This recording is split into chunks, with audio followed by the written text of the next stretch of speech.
Africa Content TV. Àwa dé àwa dé àwa là ń kọ́mọ lédè àwa dé. Ladies and gentlemen, mo tún ti dé o. Orúkọ mi ni Ayọ̀ọ́lá Ckamo State. Tí ẹ̀yin kan máa ń pè ní Ckamo Studios. On this segment, òun ni mo máa ń pè ní Celebrating the Legend. Ní orí abala yìí láti máa celebrate àwọn bàbá wa, àwọn ìyá wa tó ti ń ṣe fíìmù bọ̀ kí wàwá ì tó dáyé, tó ti ń ṣe fíìmù bọ̀ látìgbà tán tí ìbímọ mi àwọn kan nù wa, tó ti ń ṣe fíìmù títí di ìsìn láti máa support wọn. A máa celebrate àwọn legend wa ni lórí platform yìí. A ti ṣe fún àwọn ọ̀pọ̀lọpọ̀ èèyàn. Èmi àti yín náà la jọ ṣe. Kì í ṣe nǹkan tí mo lè dá ṣe torí ẹ̀ mo ṣe máa ń gbé wa bá yín every time. Ẹ dẹ̀ máa rí pé mo ti ṣe tipẹ́ and it's on purpose. Reason ni pé ẹ̀mí ló máa ń darí mi. Bí ẹ̀mí mi ṣe tún sọ pé kí n stop ló jẹ́ stop láti ìjọ ẹ̀. Nígbà tó sì tún sọ pé ó yá, mo sì tún fi ẹ̀mí sọ́nà pé ta ló tún kàn. Ẹ̀mí mi sì tún sọ fún mi pé ìyá wa ló kàn. Ìyá wa Abeni Agbon. Gbogbo ẹ̀yin tẹ́ bá mọ Abeni Agbon nù Yorùbá fíìmù dáadáa. Ìyá wa rèé o, living legend rèé o. Ẹ wo màmá dáadáa. Màmá is hale and healthy. Kò sí nǹkan tó mú màmá. Ṣáká lára màmá dá. Màmá mi rèé. Màmá mi kàn lè fò sókè wọn lè gbé bọ́dì. Mọ́mí ṣe kí wọ́n máa ń gbàgbọ́ akẹ́jọ́. Rárá o, ṣáká lára dá. Tí wọ́n gẹ́gẹ́ bá tún wọ ṣòkòtò tán package bá ṣe wà sísí ló tó pé mọ́ mi. Wọ́n bí skin mọ́ mi ṣe fresh. Ladies and gentlemen, a ti ṣe talára, a ti ṣe tajuru, a ti ṣe tọ̀gán àga. Ẹjọ́ ẹ̀yin tiwa nílé lóko lórí online àti offline. Màmá Abeni Agbon ló kàn. Àwọn nire kàn. Àwọn la fẹ́ support báyìí. Àwọn la fẹ́ jọ gbárùkù ti báyìí. Tọ́wọ́ la wá níní, kọ́bọ̀ la níní. Ẹ jẹ́ ká support ìyá yìí. Èmi máa ń sọ kankan nínú gbogbo àwọn program yẹn.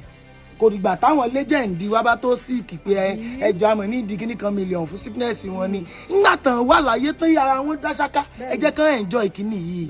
Ẹ jọ̀ọ́ àwọn ìyá yìí wọ́n dẹ̀ ní access sí ọ̀pọ̀lọpọ̀ nǹkan tí àwa new age actors ta ní access sí. The only thing ta lè fi máa support àwọn ìyá yìí òun náà ni pé ká ṣe fún wọn.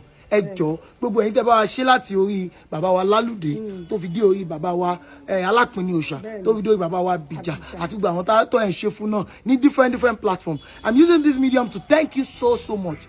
Adúpẹ́ lọ́wọ́ yín. Ẹ ṣé gidigidi gan o. Ṣùgbọ́n ìyá wa Abeni Agbon ló kàn. Ìyá wa la máa mú gbọ́ ní oṣù yìí. Ìyá wa máa dunnú. Ìyá wa máa rẹ́rìn ayọ̀. Ìyá wa ló máa sẹ́ẹ̀tì fún. Àmín. Màámi. Tọ́ ẹ̀yin olólùfẹ́ wa ń lé. Orísun ìbùkún yóò mọ̀ ní gbẹ. Àmín. Wọ́n mọ̀ lémi ló kàn. Ẹ mọ̀ ṣàánú mi, ẹ jẹ́rìí ó kàn mí. Ẹ̀yin lẹ ṣe talára, ẹ ṣe ti Lálùdé. Ọlọ́run ní ká ẹ gbomi jí ojú wọn nù. Ẹnu omi jí ojú tèmi náà nù. Ẹ ṣe talápinni Òòṣà.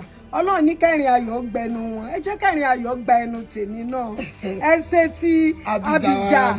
Àwọn náà ò kábàámọ̀ rẹ̀. Ẹ jẹ́ ṣe tèmi náà, Ọlọ́run á ṣe tiyín náà. Ọlọ́run á bùkún yín, orísun bùkún yín ò ní gbẹ. Ẹ jẹ́ kémi náà lóore nígbà tí ó yẹ mí tí màá rárá lò ó. Ẹ jẹ́ kí n lò nígbà tí màá rárá lò ó. Ẹ má jẹ́ n lò nú àìsàn. Wọn ò ní dáwọ́ àìsàn fún gbogbo yín. Ẹ jọ̀ọ́ mo bẹ̀ yín ni o. Àmọ́ State ò ní ṣìṣe. Ọlọ́run á máa dúró tiẹ̀. Orísun bùkún ò ní gbẹ. Ìwọ náà wà ní dàgbà yà. Ò ní dàgbà tọrọ jẹ. Wàá fẹ̀yìn ti jẹun re láyé ẹ̀. Ó ṣé bàbá mi, mo dúpẹ́ o. Nǹkan tí màmá nílò pọ̀ ṣùgbọ́n màá fẹ́ kí màá fi comment section wa màá fi open ká máa suggest different things tẹ́ ẹ rò pé ká ṣe fún màmá. Nǹkan tí màmá nílò pọ̀ bó a máa suggest different things ká ṣe fún màmá. Lẹ́yìn náà a máa bẹ̀rẹ̀ donation yẹn lónìí báyìí. Èmi gan ó kọ́ mi gan máa kọ́kọ́ fowó lẹ̀. Lẹ́yìn náà àwọn èèyàn wa wà máa bá wa support wa. Nígbà tá a bá wá ń ṣe lọ́wọ́ a máa gbé màmá wá sórí live video láti máa rí màmá live and direct kí màmá máa bá àwọn èèyàn sọ̀rọ̀ nílé lóko àti lẹ́yìn odi. Màámi ẹ ti ń ṣe fíìmù ní ìsìn yóò ti tó ọdún mélòó? Ó ti tó 40 years. 40 years. Lágbára Ọlọ́run. Láì fikún láì yọ kúrò. Mi ti ìdáyé tí ìyá yìí ti ṣe fíìmù bọ̀.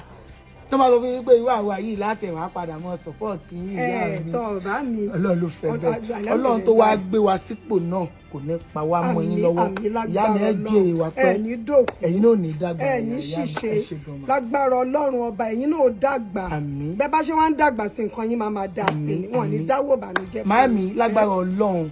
Adúpẹ́ lọ́wọ́ gbogbo ẹ̀yin tẹ́ ti ń ṣe lé o tó gbogbo àwọn tí àwọn tó support wa wọ́n ní nǹkan tiwọn náà. Bẹ́ẹ̀ni. Ìmí inú wọn náà ní bùkátà tó náà gbọ́ ní gbogbo ẹ̀. Ṣùgbọ́n nínú kékeré tán nìyẹn náà tún ti yọ wá pé ẹ jẹ́ ká support àwọn people lágbára Ọlọ́run lágbára àwọn tó ṣílẹ̀kùn ọjọ́ òní lágbára gbogbo nǹkan tó ṣẹlẹ̀ lónìí lágbára gbogbo nǹkan tí ó ṣẹlẹ̀ lọ́la lágbára gbogbo Ọlọ́run tó tí ó wà láti káyé tó ń bẹ tó wà nígbà táyé wà tí ó sì tún máa wà nígbà tí ò ní sí ayé mọ́ gbogbo yín ẹ ní táwọ́ ná ẹ ní ṣàgbéjọ ẹ ní di nǹkan tẹ́ ọ̀ mọ̀ gbé káàkiri wọn ní tọ owó bànújẹ́ fún yín ẹ ní di tẹ́ mọ̀ gbé wọn láì pẹ́ bá tọ owó fún síìkì ẹ jọ̀ọ́ à ń bẹ̀bẹ̀ ni ìdọ̀bálẹ̀ mi rèé ẹ jọ̀ọ́ ìyá mi ẹ dìde ẹ bá wa support màmá Abeni Agbon ọ̀rọ̀ tèmi àti màmá sọ pọ̀ o tó dẹ̀ deep mo rò pé ìyá wa ni àánú kàn ẹ jọ̀ọ́ nítorí ti Ọlọ́run ẹ jẹ́ kí màmá ọ̀rẹ́ àánú gbà.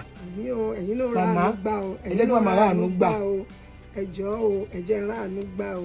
a gbé mọ́mọ́ wá sórí live video màmá ó sọ ọ̀rọ̀ rẹ̀ kẹ̀kẹ́ ṣùgbọ́n for now ẹ jẹ́ ká fún mi báyìí màmá ní support kan let's go there. ẹ ṣé o.